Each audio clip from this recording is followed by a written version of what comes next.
Dios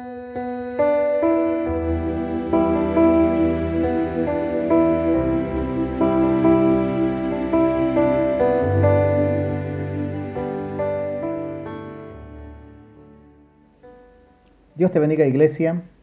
Una vez más tengo el gran privilegio de poder compartirles la palabra del Señor. Para mí siempre es un gran privilegio de poder hacerlo. En esta tarde quiero llevarte una palabra que se encuentra en San Lucas capítulo 17, versículo 7. Pero antes de ir a esta palabra, quiero hacerte una pequeña introducción que se trata de la planta de bambú o de la caña de bambú, que lo hice en una oportunidad. Pero esta planta tiene varias cualidades, varias características, y te diré las otras características que tiene esta planta. Dice que esta planta puede tardar de 30 a 40 años para dar su flor. ¡Fua! 30 a 40 años tenés que esperar para ver la flor de la caña de bambú. Pero, ¿cuál es lo particular que tiene esta planta? Sucede que cuando llega el tiempo, ya sea 30 o 40 años, pero cuando llega el tiempo, en una fecha específica, es decir, todos al mismo tiempo, en todo el mundo, donde esté ubicada la planta de caña de bambú, en todo el mundo florece la planta. Quiere decir, es como que se ponen de acuerdo todos y florecen. Esa es la característica, y uno dice, ¿cómo? Pero está bueno, están como sincronizadas las plantas estas. No importa que sea grande, chico, la cuestión es que florece. Llega a su fecha y florece la caña de bambú. No sé cuándo será la fecha, pero florecen todas al mismo tiempo. Esa es la particularidad. Una vez de haber dado la flor, ya su semilla, por supuesto, tira la semilla y luego se muere. Esa es la función. Simplemente eso. Pasar por todas las inclemencias del tiempo, ya sean frío, calor, viento, tempestades, 30, 40 años, da su flor, da su semilla y se muere. Qué increíble es esta planta, ¿verdad? Ahora sí vamos a ir a la palabra de Dios, que dice de la siguiente manera, San Lucas 17:7, dice: ¿quién de vosotros, teniendo un siervo que ara o apacienta ganado, al volver del campo luego le dice, pasa, siéntate a la mesa? ¿No le dice más bien, prepárame la cena, cíñete y sírveme hasta que haya comido y bebido, y después de esto come y bebe tú? ¿Acaso da gracias al siervo porque hizo lo que se le había mandado? Pienso que no. Así también vosotros, cuando hayáis hecho todo lo que os ha sido ordenado, decid, siervos inútiles somos, pues lo que debíamos hacer hicimos. Bien, esta es la palabra. El Señor Jesús usa esta palabra, es un ejemplo, ¿sí?, de aquel entonces, de la vida real de aquel momento, que los amos tenían siervos a disposición, y claramente relata los versículos y dice, cuando un siervo va al campo, está en su trabajo, cansado, llega a la tarde, le dice, no le dice, che, viniste cansado, viniste del trabajo y toma asiento, sentate que te sirvo de comer o de cenar. No le dice eso, dice que no, sino al contrario, dice, prepárate, cíñete bien, sírveme la comida, prepárame a mí, yo comeré, beberé y después tú lo harás. Y dice encima, ¿acaso da gracias por eso? No, no lo da. Por supuesto que nadie daba gracias en aquel entonces, los amos no daban gracias a los servidores, a los siervos no daban gracias. Y entonces el Señor usa este ejemplo y lo compara con los hijos de Dios y dice, de la misma manera, ustedes, cuando hayan hecho todo lo que se les ha ordenado y lo hayan hecho, dice, digan, siervos inútiles somos, hicimos lo que debíamos de haber hecho. ¿Se da cuenta? Es una palabra, creo que nos da un cachetazo y nos ubica en nuestro lugar a los hijos de Dios en este caso. ¿Por qué? Porque tenemos, de hecho, en general, tenemos una gran particularidad los hombres, los seres humanos, de que siempre estamos esperando que se nos reconozca por la labor, por el trabajo, por el arduo trabajo que hicimos, que alguien nos reconozca con algo. ya sea, no sé, con dinero o con algún presente, pero que nos reconozca. Eso está dentro del ser humano, no lo digo solamente en la iglesia, pero siempre uno está dentro del ser humano. Estamos esperando que se nos reconozca por la tarea que hemos hecho. Pero el Señor dice, no piensen ustedes. Eso puede ser por ahí en el mundo, pero entre ustedes esto no será así. Cuando ustedes hagan una tarea, no piensen que se les va a dar la gracia, no piensen que se les va a reconocer, no piensen que se les va a dar un título, entre otras cosas uno diría, pero no piensen eso, dice. Será distinto. Ustedes digan, siervos inútiles somos, hicimos lo que teníamos que hacer. Ahí está. Bien, ¿por qué estoy usando este fragmento de la palabra de Dios? Porque en esta palabra nos está diciendo el Señor que tenemos nosotros una tarea única, personal, de distinto, ¿sí? Lo que hacemos, lo que tenemos que hacer personalmente es lo que tenemos que hacer. Es nada más. De distinta manera, por supuesto. Yo pensaba en José, en el padre de Jesús, que tenía una misión única. De hecho, este mensaje tiene como título Misión Única, porque es la misión única que se nos ha encomendado a cada uno en particular. ¿Sí? A cada uno en particular, porque no, lo mío no es igual que lo tuyo con el otro no es igual, es distinto. Entonces José tiene una misión, el padre de Jesús, que es el padre postizo, vamos a decir, porque cuando uno lee la historia de Jesús y aparece José como padre, ¿sí? Uno dice, pasa los versículos y uno pasa de corrido y como que pasó desapercibido. Sin embargo, tuvo una gran misión José. Tuvo una gran misión, ¿por qué? Porque hay que estar en el lugar de José. Hay que estar en el lugar de José porque, imagínense, en aquel entonces era una cosa terrible que la esposa de alguien que todavía ni se había casado, nada, esté embarazada. Eso era lo peor, era una falta grave, era para apedrearlo si querés. Entonces hay que estar en el lugar de José, tener en sueños que el Señor le hable y le diga, no la rechaces, no la repudies, acéptala, tómala por mujer, reconoce ese hijo que es tuyo, mire lo que tiene que hacer. Hay que estar en el lugar de José. Imagínase que uno tenga un sueño y dice, no, tu novia está embarazada, pero del Espíritu Santo. Y uno dice, bueno, vamos a creer así, tan sencillamente. No, hay que estar en el lugar de José. Él tuvo la gran misión de poder cuidar, reconocer al niño, de cuidar a Jesús hasta el tiempo que sea necesario, y esa era la misión. En la Biblia aparecen los primeros capítulos y luego José desaparece, pero cumplió con la misión que se le fue encomendada, de poder cuidar a Jesús. ¿Eh? Qué misión que tuvo, ¿no es cierto?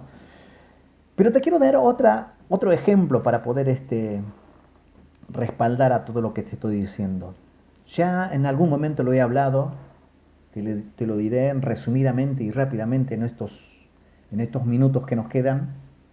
Yo lo hablé en algún momento. Se trata de un misionero, de hecho de una iglesia misionera que enviaba misioneros a la India, ¿sí? A poder predicarles y evangelizar aquel lugar. Pero era tan difícil, era imposible casi de poder entrar y predicarles la palabra, porque todas las veces que los misioneros iban a aquel lugar era un fracaso, no podían lograr, no podían dar una palabra porque el cacique que estaba en aquel lugar se los prohibía totalmente, ¿sí?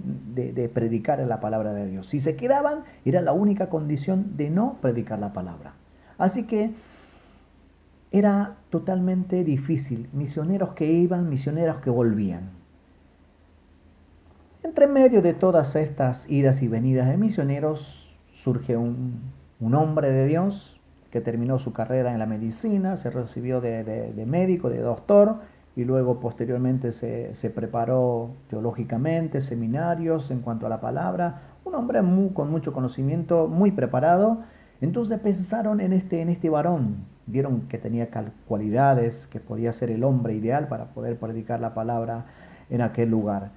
Vieron las características y las cualidades de este hombre de Dios y deciden enviarle a él a India. Y fue lo que sucedió, lo mismo que sucedió con los otros misioneros. Cuando desciende del avión, el cacique que siempre los está esperando y le dice, si tú quieres quedarte acá, será la única condición de que tú no nos hables de ese libro negro. Si estás de acuerdo con eso, te puedes quedar. De lo contrario, vuélvete para casa. Entonces, esa era era la propuesta, la condición para poder quedarse. Así que el misionero accedió, aceptó la propuesta y dijo, bien, estoy de acuerdo, no usaré la Biblia negra, ni no predicaré, me quedo. Y se quedó en aquel lugar. Entre el tiempo que transcurría, porque estaban muy preocupados, la iglesia que los supervisaba, la iglesia que estaba a cargo, porque necesitaban informe de poder decir, ya está, hemos predicado, se habló alguien, querían saber noticias. Semanalmente pedían informes si se estaba logrando algo, porque había mucha inversión de dinero, mucho presupuesto, y las respuestas eran una y otra vez que no se había podido predicar a ninguno todavía. Entonces parecía frustrante, un fracaso, ¿sí? Seguidamente a todo esto azota una gran plaga, una peste en aquella tribu, en aquel lugar.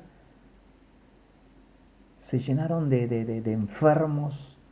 El médico tuvo que usar obviamente su profesión ahí, pidió medicamentos para poder salvarlos, no sé si inyecciones y todo, como era médico, logró salvar a la tribu de aquella peste.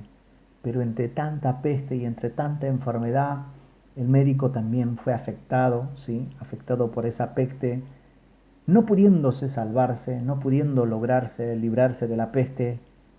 Este misionero, este médico, también fallece y muere en aquel lugar. Resultados finales, que todo esto es un fracaso, es un fracaso para la iglesia misionera quien nos enviaba a aquel lugar. Se sienten un tanto casi frustrados no poder lograrlo con sus objetivos y deciden por último enviar a un último misionero y arriesgarse. Creen que este misionero tiene las cualidades para poder predicar. Obviamente siempre están buscando misioneros que tengan cualidades, que sean aguerridos, luchadores, preparados, y envían a uno de esos que tiene esas características. Las condiciones siempre son las mismas, desciende del avión y el cacique les espera. Y esto es lo que sucede en el encuentro entre el misionero y el cacique le dice, tú te podrás quedar con la única condición. Te podrás quedar con la condición de que tú nos hables de ese libro negro. Queremos escuchar lo que dice el libro negro. Entonces, bueno, esa es la gran noticia, ese es el gran éxito. De hecho, este misionero dio con el punto, ¿sí? Dio con la tecla.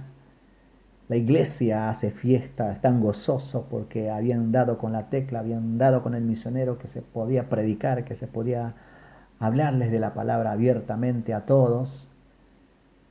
Y lo cierto es que detrás de todo esto hay alguien que estuvo presente. Es el misionero que dio su vida.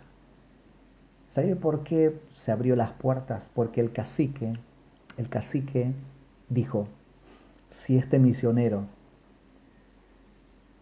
que cumplió con su promesa de no soltar ni una palabra y darlo hasta lo último y aún así morir, si este misionero lo hizo eso, yo quiero escuchar de ese Dios. Yo quiero escuchar de ese Dios que lo tiene como a este hombre. Entonces fue el precursor, vamos a decir, fue el que abrió el camino, este misionero que perdió la vida sin decir una palabra, abrió las puertas de aquel lugar para ser predicado. Es verdad, se llevaban los aplausos el otro misionero. Él no se llevaba los aplausos, pero de no haber sido por la muerte de este misionero, jamás podían haber entrado a predicar en aquel lugar. ¿Se da cuenta, hermano, que este varón de Dios también cumplió con la misión? Y uno diría, pero de esa manera sí, no importa de qué manera tengamos que cumplir, pero el objetivo es cumplir con esa misión que se nos ha encomendado. Este hombre yo creo que es es el autor de que se predique la palabra de Dios en aquel lugar. Fue el autor. De no haber sido por él, nunca se hubiese predicado. Y así es. Los hijos de Dios tenemos una misión particular, única, digo única porque es personal. Lo mío es lo mío y lo tuyo es lo tuyo. Será de distinta manera. No sé si tendrás que predicar a tu familia, a tu parentela, a los vecinos, no lo sé, pero cuál es la manera, lo que tengas que hacer, esa será tu misión. Lo mío será distinto de otra manera. Y así sucesivamente. Esa es la misión que el Señor nos ha dado. Escucha, hermano, cuando acabamos de leer estos versículos que el Señor nos dice que tenemos que hacer lo que se nos ha mandado, lo que se nos ha ordenado, y no tenemos que estar esperando nada, ningún reconocimiento ni aplauso. Y así es. No tenemos que estar esperando, porque la palabra dice en unos versículos que el que quiera hacerse grande será el más pequeño, será el servidor, ¿sí? Entre ustedes, nadie será el que va a buscar las primeras sillas, entre otras cosas, ¿sí? Los hijos de Dios será de distinta manera, humildemente, servirle al Señor. Mateo 25:14 habla de los talentos y nos clarifica esto un poco más porque el Señor dice que nos dio talentos, es decir, capacidades a cada uno, a uno 5, a uno 2, a uno 1, y el Señor nos preguntará, ¿qué hiciste con eso? ¿Qué hiciste? Si hiciste algo, si trabajaste en ello, entonces le dirás, y aquí he trabajado en estos. Y el Señor es ahí cuando el Señor te dirá, bien, buen siervo y fiel, sobre poco me fuiste fiel, sobre mucho te pondré. Entra en el gozo de tu Señor. Esas serán las palabras maravillosas del Señor. Pero no nos pedirá el Señor, che, te ganaste el apostolado, te ganaste el pastorado, fuiste profeta, no nos pedirá carteles, no nos pedirá nada de eso. Nos pedirá qué hiciste con la misión que se te fue encomendada. Eso es. Entonces, si hicimos algo, diremos entonces, esto es lo que hicimos, Señor. Siervos inútiles somos, hicimos lo que teníamos que hacer. ¿Se da cuenta, hermano? Así que en esta tarde, esta es la palabra que quería compartirte y hacerte llegar a tu vida. Es la única misión que tenemos. Si todos tenemos una misión, el Señor dijo, consumado es, y se terminó su misión. 3 años de ministerio simplemente, y se terminó la misión de Él. Terminó todo. Y así es. Hay un tiempo. Esta planta, como te dije, la caña de bambú tardó 30 a 40 años para darle una flor y dar su semilla, porque ese es el objetivo de esta caña, dar esa semilla y se muere y listo, ya está, cumplió. Así es, los hijos de Dios también, tenemos que cumplir con lo que se nos ha mandado a nosotros, con la misión única que tenemos particular. Si cumplimos con eso, listo, ya está. No vamos con el Señor, nos tendremos que partir, ya está, listo, se terminó. Diremos, se terminó, he terminado la carrera, dijo Pablo. Así es. Esa es la misión que se nos ha encomendado a cada uno de nosotros, de distinta manera, Iglesia del Señor. ¿Sí? No quiero extenderme más con estas palabras, quiero ya despedirme y que sea hasta la próxima. Dios te bendiga, mi hermano. Muchas bendiciones. Chau, chau.